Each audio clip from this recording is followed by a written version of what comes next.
میں ایک واقعہ سناتا ہوں صحابہ رضوان اللہ علیہ مجمعین کا، ان کا کیا عشق تھا۔ آج جس کو جو بولتا ہے اس کی مرضی ہے، جو بولے بھائی، ہمارا تو صحابہ رضوان اللہ علیہ مجمعین سے محبت، ہمارا تو ایمان ہے۔ یہ صرف ایک واقعہ نہیں ہے،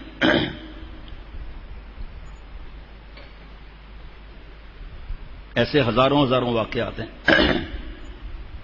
حضرت عبداللہ بن زبیر رضی اللہ تعالی عنہ حضرت عائشہ صدیقہ رضی اللہ تعالی عنہ کے بھانجے اور حضرت ابو بکر صدیق رضی اللہ تعالی عنہ کے نواسے تھے۔ حضور صلی اللہ علیہ وسلم کی پھوپھی ذات اور عشرہ مبشرہ زبیر بن عوام رضی اللہ عنہ کے لخت جگر تھے۔ آپ کی والدہ حضرت اسماء بنت ابو بکر رضی اللہ تعالی عنہ حضرت عائشہ صدیقہ رضی اللہ تعالی عنہ کی بڑی بہن تھی۔ ذہن میں رکھیے گا حضرت اسماء کون ہے، یہ ذہن میں رکھنا ہے، پھر فائدہ ہوگا آگے۔ حضرت اسماء رضی اللہ تعالیٰ عنہ وہ ہیں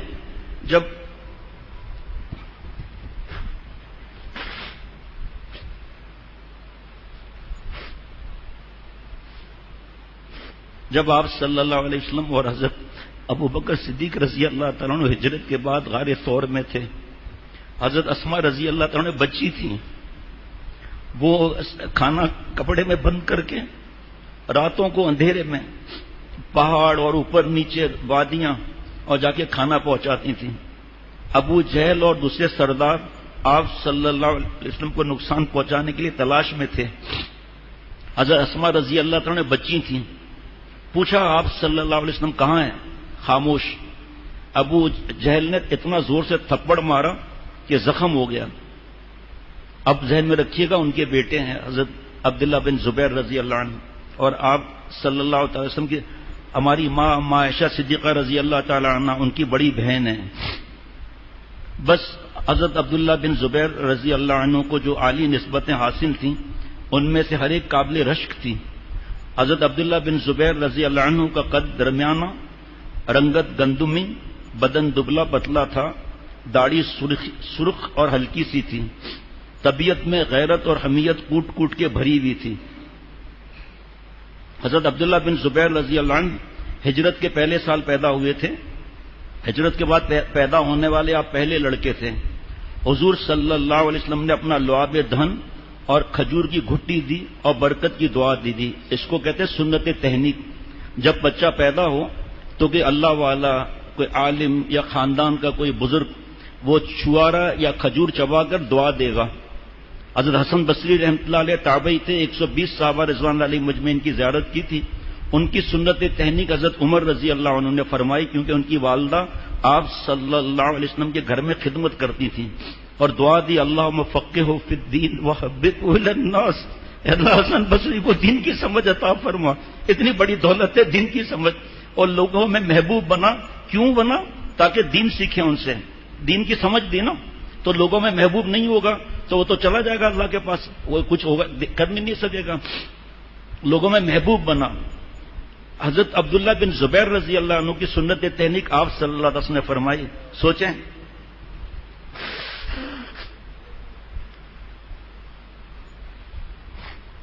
ان دنوں میں یہود نے مشہور کر رکھا تھا کہ وہ جادو ٹونے کے ذریعے مسلمانوں میں لڑکوں کی پیدائش بند کرا چکے ہیں۔ حضرت عبداللہ بن زبیر رضی اللہ عنہ کی ولادت سے ان کا دعویٰ جھوٹا ثابت ہو گیا اور مسلمانوں کو بےحد خوشی ہوئی۔ روایت میں آتا ہے کہ جب عبداللہ بن زبیر رضی اللہ عنہ کی ولادت ہوئی تو مدینے کے مسلمانوں نے مسرت کے طور پر تکبیر کے نعرے بلند کیے۔ دو چیزیں یاد رکھنا، حضرت اسماء رضی اللہ تعالی عنہ اور تکبیر کا نعرہ، جس سے سارا شہر گونج اٹھا۔ حضرت ابو بکر صدیق رضی اللہ تعالی عنہ اس بابرکت نواسے کو اٹھا کر مدینہ شریف میں گھمایا تاکہ یہودیوں کی رسوائی ہو۔ ماشاءاللہ۔ حضور صلی اللہ علیہ وسلم بچوں کو بیعت نہیں فرماتے تھے۔ کیا جی؟ بچوں کو بیعت نہیں فرماتے تھے، مگر جب عبداللہ بن زبیر رضی اللہ عنہ اپنے والد کے کہنے پر حضور صلی اللہ علیہ وسلم سے بیعت کے لیے آئے تو آپ صلی اللہ علیہ وسلم نے مسکراتے ہوئے انہیں بیعت فرما لیا۔ ان کے ساتھ حضرت عبداللہ بن جعفر رضی اللہ عنہ، عمر بن ابی سلمہ اور کئی دوسرے بچوں کو بھی لایا گیا۔ باقی بچے تو جھجک رہے تھے، مگر عبداللہ بن زبیر رضی اللہ عنہ آگے بڑھ کر بیعت کرنے لگے۔ حضور صلی اللہ علیہ وسلم مسکرا فرمایا ہے نا اپنے باپ کا بیٹا ہے نا اپنے باپ کا بیٹا. حضرت زبیر رضی اللہ عنہ عشرہ مبشرہ میں تھے. اس وقت ان کی عمر 7 یا 8 سال تھی.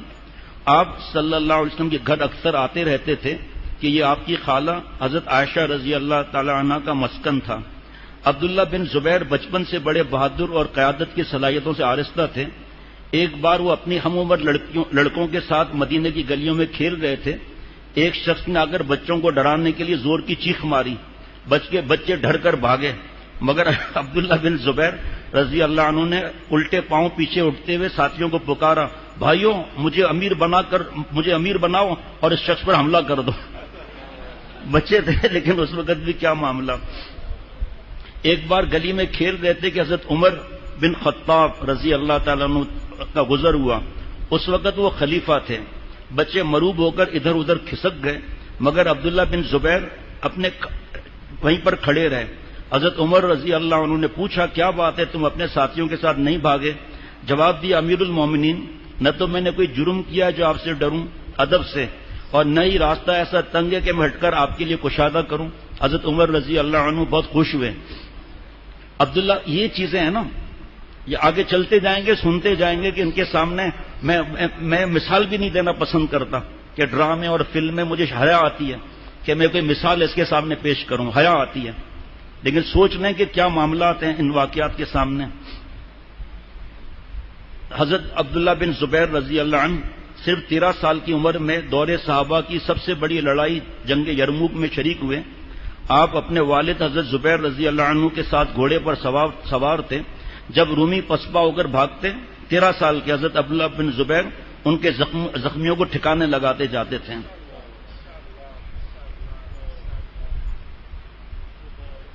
حضرت عبداللہ بن زبیر رضی اللہ عنہ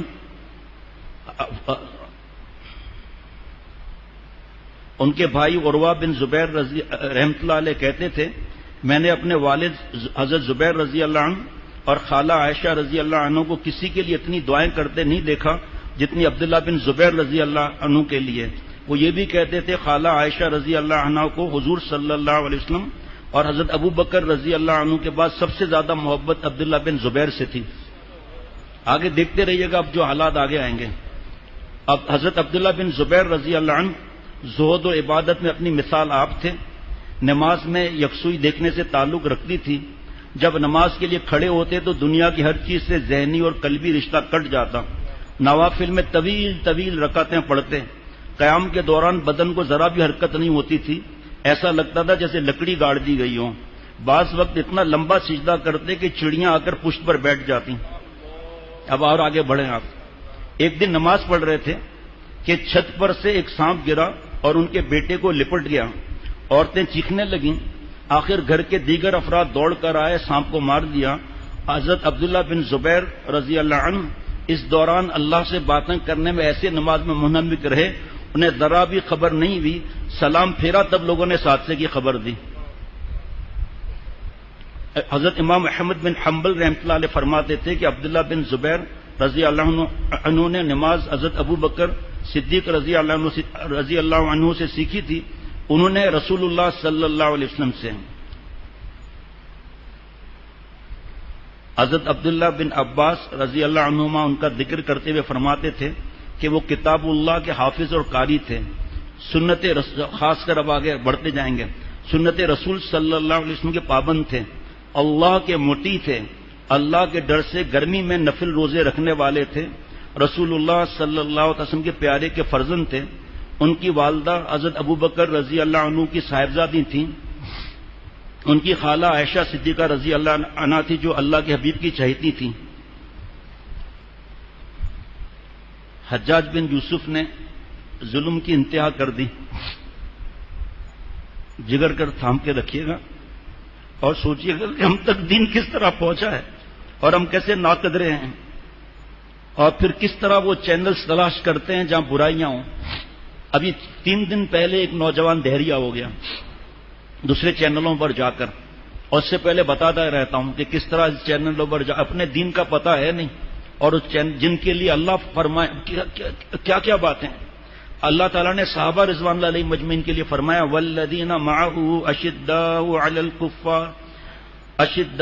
علی الکفار رحماء بینہم، مقابلے میں سخت کفار کے، آپس میں خوب محبت سے فدا ہوتے تھے. اولئک ھم الراشدون، یہ ہدایت یافتہ ہیں. اولئک الذین امتحن اللہ قلوبہم للتقوی، یہ وہ لوگ ہیں کہ اللہ نے ان کے دلوں کو پرہیزگاری کے لیے جانچ لیا ہے. ابھی بہت زیادہ تفصیل ہے اس میں.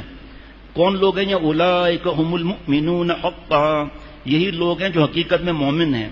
یحبہم ویحبونہ، اللہ کو ان سے اور انہیں اللہ سے محبت ہے. اللہ تعالیٰ ان سے محبت فرماتے ہیں، فرماتے رہیں گے. اللہ سے محبت کرتے ہیں، اللہ سے محبت کرتے رہیں گے. یبتغون فضلا من اللہ ورضوانا، وہ اللہ کا فضل اور رضامندی تلاش کرتے ہیں. ہم گندی گندی سائٹس تلاش کرتے ہیں. رضی اللہ عنہم ورضوا عنہ، اللہ ان سب سے راضی ہے، وہ اللہ سے راضی ہیں. حجاج جو ہے وہ مکہ شریف پر چڑھائی کر کے آ گیا حضرت عبداللہ بن زبیر رضی اللہ تعالیٰ عنہ سے لڑنے کے لیے. اور بھی ہے واقعہ، لیکن میں صرف ابھی اتنا نہیں بتاؤں گا ابھی اس وقت. 5 منجنیقیں لے کر چلا تھا حجاج بن یوسف، اور خانہ کعبہ پر وہاں سے پتھر داغنے لگا. حضرت عبداللہ بن زبیر رضی اللہ عنہ اور ان کے وفادار ساتھی موجود تھے. ان منجنیقوں کو چلانے کے لیے حبشہ سے لوگ منگائے گئے تھے. نئے ہجری سال 73 کا آغاز ہوا، صرف 73 کا آغاز ہوا تو یہ جنگ جاری تھی. ایک دن سنگباری کے دوران اچانک بادل چھا گئے، گرج چمک کے ساتھ بجلی اس زور سے کڑکی کہ سنگباری کا شور دب گیا. شامی سپاہیوں نے ڈر کر منجنیقوں کو بند کر دیا. حجاج یہ دیکھ کر تیزی سے آیا، خود پتھر اٹھا کر منجنیق میں رکھا اور ڈانٹ کر سنگباری جاری رکھنے کا حکم دیا. اس خانہ کعبہ کی بات ہو رہی ہے. ڈارون کا پتہ ہوگا، شیکسپیئر کا پتہ ہوگا، زیادہ تفصیل نہیں کس کس کا پتہ ہے. یہ چیزیں پتہ نہیں کہ کیسے پیارے یہ اللہ کے تھے. جس بستیوں سے واپس جاتے تھے نا، دھاڑے مار مار کے لوگ روتے تھے کہ کہاں یہ فرشتے چلے گئے. اتنا کفار کے اوپر ان کے اوپر شفقتیں کی، اتنا ان کو ہدیے دیے، اتنا ان کی جانوں کی حفاظت کی، مالوں کی حفاظت کی، عورتوں کی عزت کی حفاظت کی. کفار کے عورتوں کی عزتوں کی حفاظت کی ہے.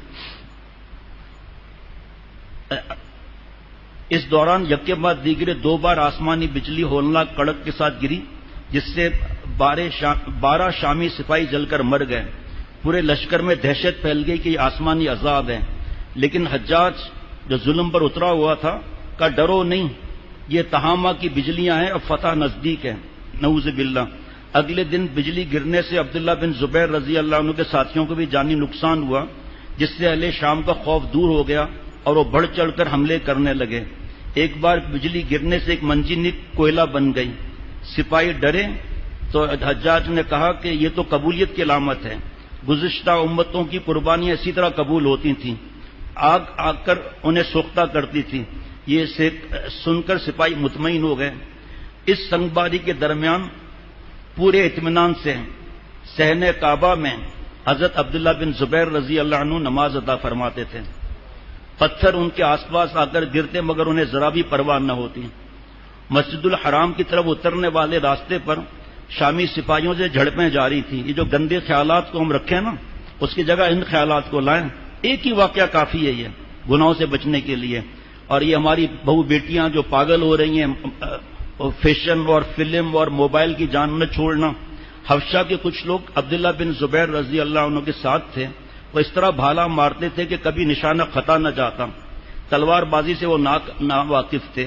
جب جھڑپ ہوتی تو ابن زبیر رضی اللہ عنہ خود شمشیر زنوں کے ساتھ حملہ پسپا کرتے، پھر حبشی فرار ہونے والے دشمنوں کو بھالوں کا نشانہ بناتے. شامی لشکر کو دمشق سے ستو، آٹے اور بسکٹوں کے ذخائر مسلسل پہنچ رہے تھے. اس کے ساتھ شامیوں کو انتظار تھا کہ حضرت عبداللہ بن زبیر رضی اللہ عنہ کے گوداموں میں گندم، جو اور کھجوروں کے ذخائر ختم ہو جائیں. چاروں طرف انہوں نے گھیرا ڈال دیا تھا تاکہ کوئی چیز نہ آ سکے. حضرت عبداللہ بن زبیر رضی اللہ عنہ خوراک کو بہت احتیاط سے ضرورت کے مطابق تقسیم کر رہے تھے. آپ کہتے جب تک غذا باقی ہے ہمارے ساتھیوں کے حوصلے برقرار رہیں گے. آخر معاشرے کی شدت اثر دکھانے لگی. عبداللہ بن زبیر رضی اللہ عنہ کے ساتھی بھوک سے نڈال ہونے لگے.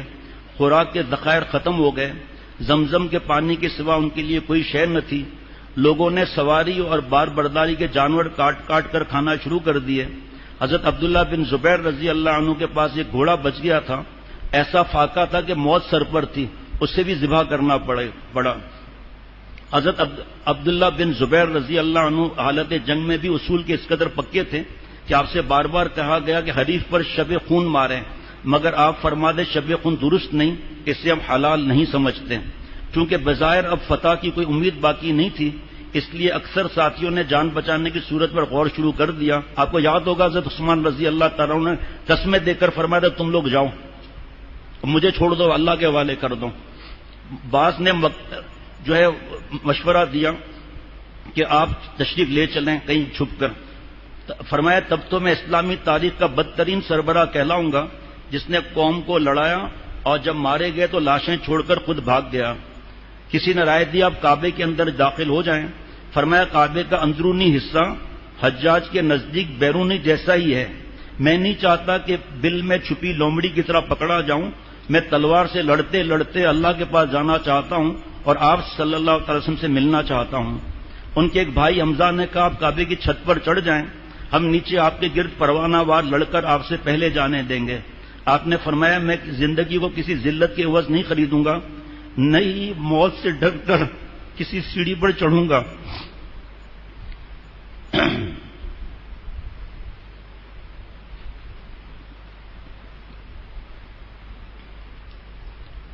حضرت عبداللہ بن زبیر رضی اللہ عنہ جان بچانے کی شرعی گنجائش تسلیم کرتے تھے۔ آپ نے ساتھیوں سے فرمانا شروع کر دیا کہ جس کو جانا ہے جائے اور بس میری فکر نہ کرو۔ کسی نے کہا پسند کریں تو ہم آپ کے لیے امان لے لیں۔ آپ نے فرمایا تم چاہو تو خود اپنے لیے امان حاصل کر لو، مجھے ضرورت نہیں۔ آپ کے بیٹے زبیر آپ کے ساتھ ڈٹے ہوئے تھے۔ آپ نے ان سے کہا بیٹا چاہو تو تم بھی چلے جاؤ، تمہارا زندہ رہنا مجھے تمہارے قتل ہونے کی بنسبت زیادہ پسند ہے۔ مگر زبیر نے کہا اگر میں آپ پر نازل ہونے والی مصیبت میں شریک ہوئے بغیر آپ کو تنہا چھوڑ کر چلا گیا تو مجھ سے بدترین بیٹا کون ہوگا؟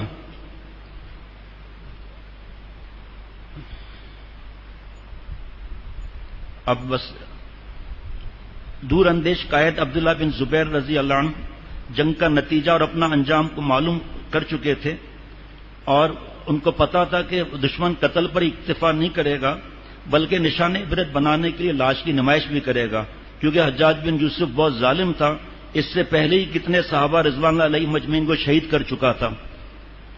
اب وہ اپنے سپاہیوں کو جمع کر کے کہہ رہا تھا کہ فتح سامنے ہے۔ ابن زبیر یعنی حضرت عبداللہ بن زبیر کے چند افراد رہ گئے، وہ بھی بھوکے اور لاچار۔ حجاج بن یوسف کے حکم پر شامی سپاہی بے خوف اور خطر وادی مسجد الحرام میں داخل ہو گئے اور مسجد الحرام کے دروازوں تک پھیل گئے۔ ادھر عبداللہ بن زبیر رضی اللہ عنہ اپنی والدہ سے کہہ رہے تھے امی، حضرت اسماء رضی اللہ تعالیٰ عنہ، اور اب آ گئی بات، وہ آگے امی مجھے ڈر ہے کہ قتل ہونے کے بعد شامی سپاہی میرے ناک کان کاٹیں گے اور لاش کو لٹکا کر بے حرمتی کریں گے۔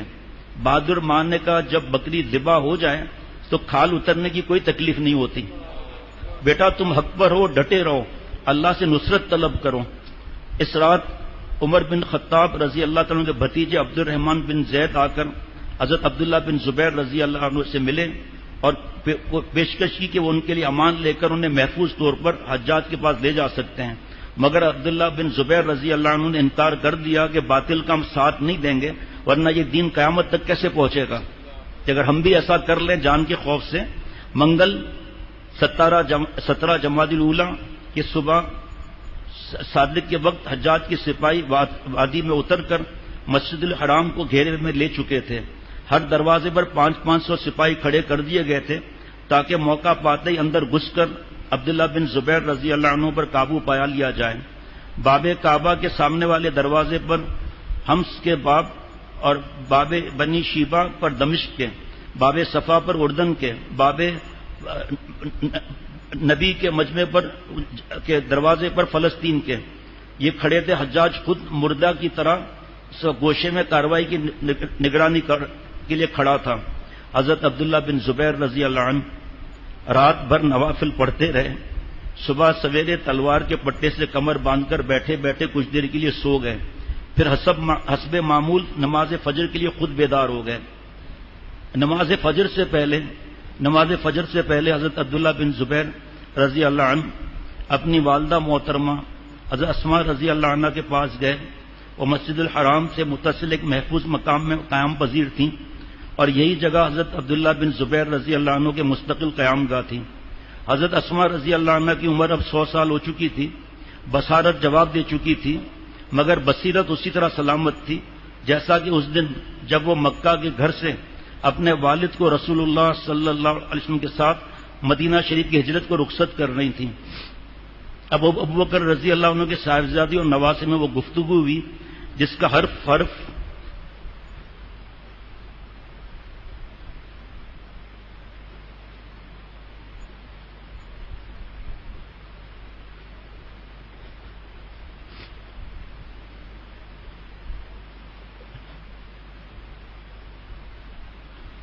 آب زر سے لکھنے اور جانے اتارنے کے قابل ہے۔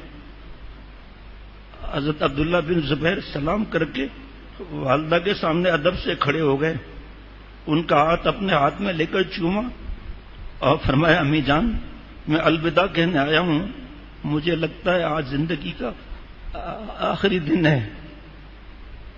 والدہ نے پوچھا، جنگ کی صورتحال کیا ہے؟ آپ نے فرمایا، دشمن ارد گرد آ چکا ہے۔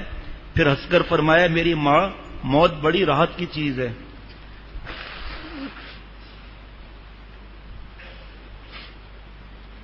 ماں نے حضرت اسماء رضی اللہ تعالیٰ نے فرمایا، بیٹا، شاید تم میرے لیے بھی موت کی تمنا کرو، مگر میں چاہتی ہوں کہ مرنے سے پہلے دو میں سے ایک بات دیکھ لوں، تم فتح یاب ہو جاؤ اور میری آنکھیں ٹھنڈی ہو جائیں، یا تم قتل ہو جاؤ اور میں اس پر ثواب کی امید کروں، شہید ہو جاؤ۔ بیٹے نے عرض کیا، امی جان، لوگوں نے ساتھ چھوڑ دیا، بس مٹھی بھر آدمی رہ گئے ہیں جن کی مزاحمت تھوڑی دیر کی مہمان ہے، دوسری طرف دشمن آمادہ ہے کہ میں جو مانگوں وہ دے دے۔ دیکھیں، ماں سے جو مانگوں وہ دے دے دشمن، اجا تیار تھا کہ آپ جو مانگیں، جو آپ مانگیں میں دینے کے لیے تیار ہوں۔ آپ کی رائے کیا ہے؟ یہ تاریخی الفاظ۔ مانے گا، بیٹا، اگر تم یہ سمجھتے ہو کہ تم حق اور صداقت پر ہو اور اسی کی دعوت دیتے ہو تو اس پر جمے رہو، کیونکہ اسی کی خاطر صحابہ رضوان اللہ علیہم مجمعین نے جانیں دی ہیں۔ اگر تمہاری یہ جدوجہد دنیا کے لیے تھی تو تم بدترین انسان ہو، کیونکہ تم نے خود کو بھی ہلاکت میں ڈالا اور جو لوگ تمہاری خاطر مارے گئے ان کا خون بھی رائے گیا۔ اور اگر تم یہ کہتے ہو کہ میں حق اور صداقت پر ہوں، لیکن چونکہ میرے ساتھی دشمن سے جا ملے ہیں اس لیے میں کمزور پڑ گیا ہوں، تو بیٹا یہ شرفا اور اللہ والوں کی سوچ نہیں، تم دنیا میں ہمیشہ نہیں رہو گے، ایسے میں لڑ کر شہید ہونا بہتر ہے۔ پھر فرمایا، بیٹا، موت کے ڈر سے اپنے دین کی ایک بات بھی مت چھوڑنا، ایک حدیث پاک پر بھی سمجھوتا نہیں کرنا۔ حضرت عبداللہ بن زبیر رضی اللہ عنہ نے والدہ محترمہ کے یہ حوصلہ افزا کلمات سن کر ان کے سر کو چوما اور فرمایا، اللہ کی قسم، میری سوچ بھی یہی تھی، لیکن میں نے چاہا کہ آپ کی رائے بھی معلوم کر لوں۔ آپ نے میرے عزم اور ارادے کو مزید مستحکم کر دیا۔ امی جان، آپ دیکھ لیجئے گا، آج میں شہید کر دیا جاؤں گا، آپ غم سے بے حال نہ ہونا، معاملہ اللہ کے سپرد کرنا، کیونکہ آپ کے بیٹے نے کوئی گناہ نہیں کیا اور آپ کا بیٹا کبھی بے حیائی کا مرتکب نہیں ہوا۔ اللہ کے حکم سے آپ صلی اللہ علیہ وسلم سے ذرا پیچھے نہیں ہٹا، کسی کو امان دے کر بدعہدی نہیں کی، کسی مسلمان یا ذمی کافر پر ظلم نہیں کیا، کسی ماتحت عہدے دار کی وہ زیادتی کو گوارا نہیں کیا، اللہ کی رضا پر کسی چیز کو ترجیح نہیں دی۔ اللہ ایک ذرہ ہمیں بھی عطا فرمائے تاکہ ہم گناہوں سے بچیں۔ پھر کہا، الہی، تو خوب جانتا ہے کہ میں نے یہ کلمات اپنی تعریف کے لیے نہیں کہے بلکہ امی کو تسلی دینے کے لیے کہے ہیں۔ اس کے بعد ماں سے دعاؤں کی درخواست کی۔ وہ بولی، یا اللہ، تو اس کی لمبی راتوں میں شب بیداری، مدینہ اور مکہ کی تپتی دوپہروں میں روزے داری، عبادت میں آہو بکا اور ماں باپ کی خدمت کی وجہ سے اس پر رحم فرما۔ اس کا معاملہ میں نے تیرے سپرد کر دیا، جو تیرا فیصلہ ہے اللہ میں اس پر خوش ہوں۔ بس میرے بچے عبداللہ کی وجہ سے مجھے صبر و شکر کرنے والوں کا ثواب عطا فرما۔ فرمایا بیٹا ذرا میرے قریب آؤ، اور قریب آؤ میں تمہیں رخصت کروں۔ یہ کہہ کر بیٹے کو بوسہ دیا، گلے سے لگا لیا۔ عبداللہ بن زبیر رضی اللہ عنہ ململ کے کرتے کے نیچے ذرا پہن رکھی تھی، ماں نے اس کی سختی محسوس کی تو کہا کہ جان پر کھیلنے والے یہ نہیں پہنا کرتے، ایسا لباس پہن کر جاؤ جس میں آدمی چست اور بہادر دکھائی دے۔ عبداللہ بن زبیر ماں باپ کے فرما بردار، فوراً ذرہ اتار دی، آستینیں چڑھا لیں۔ بہادر ماں نے انہیں یہ کہتے ہوئے رخصت کیا، صبر کرنا، اللہ کی قسم تمہارے باپ ابو بکر صدیق اور زبیر ہیں، تمہاری دادی صفیہ بنت عبد المطلب ہیں۔ پھر فرمایا میرے پیارے بچے اپنے موقف پر کٹ مرو، لیکن اللہ کے حکم اور احادیث مبارکہ سے دور نہ رہنا۔ اس کے بعد یہ خاتون نماز اور دعا میں مشغول ہو گئیں۔ حضرت عبداللہ بن زبیر رضی اللہ عنہ ماں سے رخصت ہو کر مسجد الحرام میں آئے، مؤذن کو اذان کا حکم دے کر وضو کیا، 2 سنتیں نہایت اطمینان سے پڑھیں۔ مسجد کے دروازے پر شامی سپاہی اسلحہ تانے کھڑے تھے۔ اس تشویشناک صورتحال میں خلیفہ کے ساتھی جلد نماز سے فارغ ہونا چاہتے تھے۔ ان میں سے کسی نے کہا امیر المومنین نماز پڑھائیے۔ حضرت نے نہایت اطمینان سے جواب دیا کہ وقت تو ہونے لینے دو فجر کا۔ چند لمحوں بعد یہی درخواست کی گئی، آپ نے دوبارہ یہی جواب دیا۔ جب وقت ہوا تو آگے بڑھے۔ نماز سے فجر پڑھاتے ہوئے آپ نے نہایت اطمینان سے سورہ قلم کی تلاوت کی۔ آپ کے انداز قرات، رکوع اور سجود اور تکبیرات میں عام معمول سے ذرا بھی فرق نہیں آیا۔ حضرت سلام پھیر کر حتیم میں آ گئے اور اپنی سفید رنگ کی میان سے شمشیر کھینچ لی۔ اب وقت کا یہ صاحب عظیمت اپنے جان نثار ساتھیوں کی طرف متوجہ ہوا۔ سب زروں میں ملبوس تھے، خودوں اور اماموں سے چہرے ڈھکے ہوئے تھے۔ عبداللہ بن زبیر رضی اللہ عنہ نے فرمایا رات میں نے خواب دیکھا کہ آسمان کا دروازہ کھلا ہوا ہے اور میں اس میں داخل ہو گیا۔ بخدا میں دنیا سے اکتا چکا ہوں، عمر 72 سال ہو گئی، مجھے یقین ہے کہ آج میں شہید ہو جاؤں گا۔ الہی میں تجھ سے ملاقات پسند کرتا ہوں، تو بھی مجھ سے ملنا پسند کر لے۔ اس وقت آپ کا دل چاہا کہ شہادت سے پہلے آخری بار اپنے وفاداروں کے چہروں کو ایک بار دیکھ لیں جو امتحان کی سب سے جہاں کہاں گھڑی میں ساتھ دے۔ فرمایا ذرا اپنے چہرے دکھاؤ۔ سب نے خود کھسکا کر اپنے چہرے نمایاں کیے۔ آپ نے انہیں شہادت کی ترغیب دی، ان کا حوصلہ بڑھایا اور فرمایا دوستو تلواروں کی ضرب سے نہ ڈرنا، اپنے شمشیروں کی حفاظت چہروں کی طرح کرو کہ شمشیریں چھن جائیں سے آدمی لاچار عورت کی طرح ہو جاتا ہے۔ ہر شخص اپنے مد مقابل کی طرف توجہ رہے، میری پرواہ نہ کرنا، مت پوچھنا کہ میں کہاں ہوں، میں سب سے آگے ہوں گا۔ اللہ کی قسم میں ہمیشہ صف اول میں ہی لڑتا رہا۔ صبح پھیلتے ہی اجالا حجاج بن یوسف کی آواز آئی، دروازوں پر جم جاؤ، ابن زبیر بھاگنے نہ پائے۔ حضرت عبداللہ بن زبیر رضی اللہ عنہ یہ سن کر بولے یہ بد نصیب مجھے اپنے اور اپنے باپ جیسا تصور کرتا ہے جو میدان جنگ سے بھاگ نکلے تھے۔ ایک موقع پر ہوا تھا ایسا، دونوں بھاگ نکلے تھے وہاں سے۔ آج ہمیں تو صرف کوئی الفاظ کہتا ہے نا دین پر چلنے پر۔ شامی سپاہیوں نے مسجد الحرام کے مختلف دروازوں سے اندر گھسنے کی کوشش کی، مگر عبداللہ بن زبیر رضی اللہ عنہ کے جان نثار ہر دروازے پر سیسا پلائی ہوئی دیوار بن کر ڈٹے رہے۔ کچھ جان نثار مسجد کی چھت سے اینٹیں برسا کر حملہ آوروں کو روکنے کی کوشش کر رہے تھے، اور حضرت عبداللہ بن زبیر صحن مسجد میں دونوں ہاتھوں میں شمشیریں سونتے تیار کھڑے تھے۔ سب سے پہلے ایک حبشی مسجد الحرام میں گھسا۔ حضرت عبداللہ بن زبیر نے تلوار کا وار کر کے اس کا پاؤں زخمی کر دیا۔ وہ حبشی چیخا روتے ہوئے، بس جو آتا تھا الٹے پاؤں واپس بھاگ جاتا تھا۔ سب سے پہلے ہمارا دستہ، سپاہی نے کہا کہ ہلہ بول کر مسجد الحرام میں گھسے گا، مگر حضرت عبداللہ بن زبیر رضی اللہ تعالیٰ نے اکیلے ہمیں باہر بھگایا اور تعاقب کرتے ہوئے تنہا مسجد سے باہر نکل آئے، بھگاتے بھگاتے پھر واپس خانہ کعبہ میں آ گئے۔ حجاج نے جب دیکھا کہ اس کے سپاہی عبداللہ بن زبیر رضی اللہ عنہ کے مٹھی پر ساتھیوں پر قابو پانے میں کامیاب نہیں ہو رہے تو وہ غضبناک ہو کر خود پیدل دوڑا آیا اور اپنے سپاہیوں کو مسجد الحرام کی طرف ہانکا، ساتھ ہی اپنے پرچم بردار کو آگے بڑھانے لگا۔ حضرت عبداللہ بن زبیر رضی اللہ عنہ نے بھی اپنے علم بردار کو آگے بڑھایا اور دشمن پر شدید حملہ کر کے اسے پسپا کر دیا۔ حضرت عبداللہ بن زبیر پھر آ کر مسجد الحرام میں آ کر مقام ابراہیم کے پاس 2 رکعت نفل پڑھنے لگے. ادھر دشمن نے دوبارہ حلہ بول دیا اور باب بنی شیبہ کے پاس عبداللہ بن زبیر رضی اللہ عنہ کے ساتھیوں کو شہید کر دیا. شامی سپاہیوں کا دھاووں کا سلسلہ جاری رہا اور حضرت عبداللہ بن زبیر رضی اللہ عنہ کے ساتھی ایک ایک کر کے شہید ہوتے گئے. جب سب شہید ہو گئے تو دشمنوں نے بیک وقت ہر طرف سے اندر داخل ہو کر آپ رضی اللہ عنہ کو رکن یمانی اور حجر اسود کے درمیان گھیر لیا. اس دوران حضرت عبداللہ بن زبیر کے ماتھے پر ایک اینٹ آ کر لگی. اینٹ لگتے ہی تیزی سے خون بہنے لگا، چہرہ اور منہ تر بتر ہو گیا.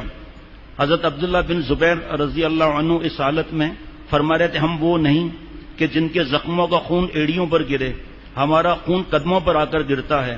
آپ پر غشی طاری ہونے لگی اور زبان مبارک سے نکلا، اے میری ماں اسما، اگر میں قتل کر دیا جاؤں تو مجھ پر مت رونا، میری عالی نسبی اور میرے دین کے سوا کچھ باقی رہنے والا نہیں، اور سوائے اس تلوار کے جو میرے دائیں ہاتھ بآسانی چلاتا ہے.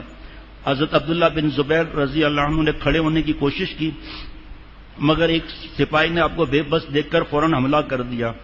آپ بائیں کوہنی کے بل ذرا اٹھے اور دائیں ہاتھ سے تلوار کا ایسا وار کیا کہ حملہ آور کے دونوں پاؤں کٹ گئے. اتنے میں بہت سے حریف سپاہی آپ پر پل پڑے. آپ اس حالت میں جب تک سکت رہی تلوار چلاتے رہے.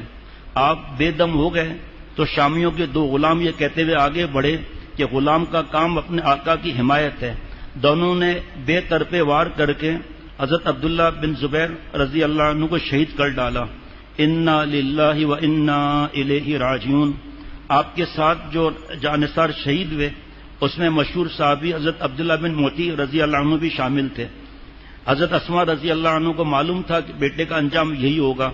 انہوں نے خوشبو لگا کر کفن تیار کر رکھا تھا اور مسجد الحرام میں خوشبو، اس پر جو کفن خود ہے اس پر خوشبو نہیں لگانی ہے، جسم پر لگا سکتے ہیں. کوئی ساتھ میں کوئی ایک لباس تھا وہاں پر.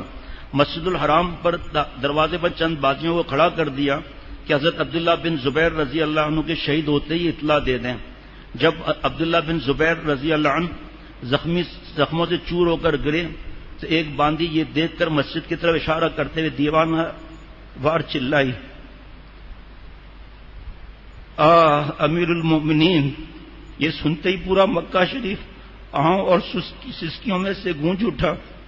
حضرت اسما رضی اللہ عنہ نے نعش کو کفنانے دفنانے کے لیے اپنے پاس منگوانے کی کوشش کی، مگر تب تک ظالم حجاج بن یوسف حضرت عبداللہ بن زبیر کا سر قلم کرا چکا تھا، اور جبکہ باقی جسم کو اس نے شارع عام پر لٹکانے کا حکم دے دیا.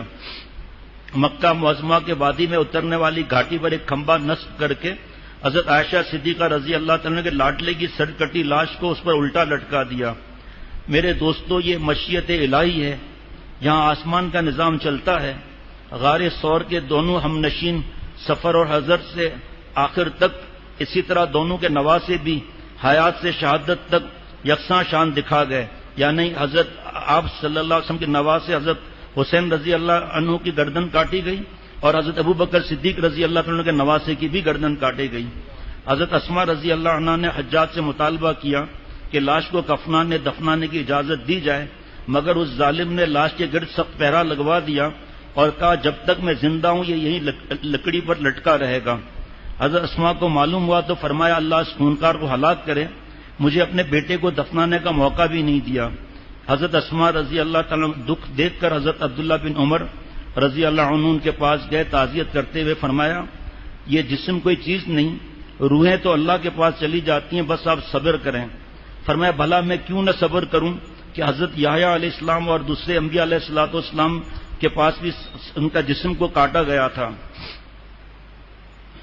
حجاج بن یوسف کو جب یہ جملہ پہنچا کہ حضرت اسما رضی اللہ تعالیٰ عنہ ابھی بھی ایسی باتیں کر رہی ہیں اللہ کے اوپر اور دین کے سلامتی پر میرے بیٹے شہید ہو گیا، حجاج بن یوسف کو یہ جملہ پہنچا، غصے سے بے حال ہو گیا، کیونکہ اس نے عبداللہ بن زبیر رضی اللہ عنہ کی لاش کو اس لیے لٹکایا تھا تاکہ وہ خوب رسوا ہوں، مگر حضرت اسما رضی اللہ عنہ کے ایک بلیغ جملے نے اس کے کیے کرائے پر پانی پھیر دیا کہ ابھی تک اس شہ سوار کے اترنے کا وقت نہیں آیا جو لٹکے ہوئے تھے.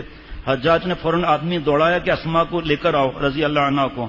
ایسا ظالم ابو بکر رضی اللہ عنہ کی بیٹی نے یہ ذلت قبول کرنے سے انکار کر دیا. حجاج نے دوبارہ اپنی بھیجا اور کہا خود آتی ہو تو ٹھیک، ورنہ میں ایسے لوگوں کو بھیجوں گا جو تجھے بالوں سے گھسیٹ لائیں گے۔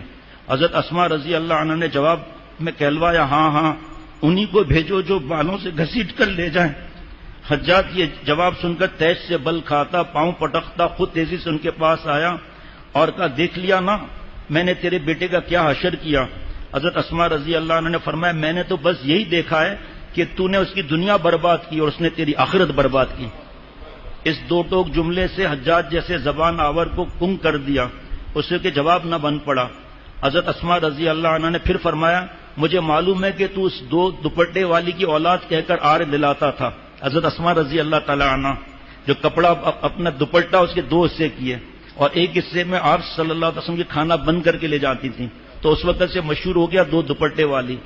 ہاں اللہ کی قسم میں وہی ہوں دو دوپٹے والی، مگر تو مجھے کون سے دوپٹے کی شرم دلا سکتا ہے؟ اس دوپٹے کی جس میں کھانا باندھ کر آپ صلی اللہ علیہ وسلم کی اور حضرت ابو بکر رضی اللہ تعالیٰ عنہ بابا کے بھیجا کرتی تھی جب وہ غار میں تھے، یا اس دوپٹے کی جو ہر شریف عورت کے گھر کے کام کاج کی وجہ سے باندھا کرتی ہے۔ سچائی کی اس نشتر نے حجاج کو اندر تک کاٹ ڈالا۔ حضرت رضی اللہ عنہ نے فرمایا کہ میرے بیٹے کے لیے مت کہو کچھ، وہ روزے دار تہجد گزار نیکوکار تھا۔ حجاج سے پھر کوئی جواب نہ بن پڑا تو زچ ہو کر چیخا بڑھیا جا چلی جا تیرا دماغ خراب ہے۔ حضرت اسماء رضی اللہ تعالیٰ عنہ فرمایا اللہ کی قسم میرا دماغ خراب نہیں ہوا۔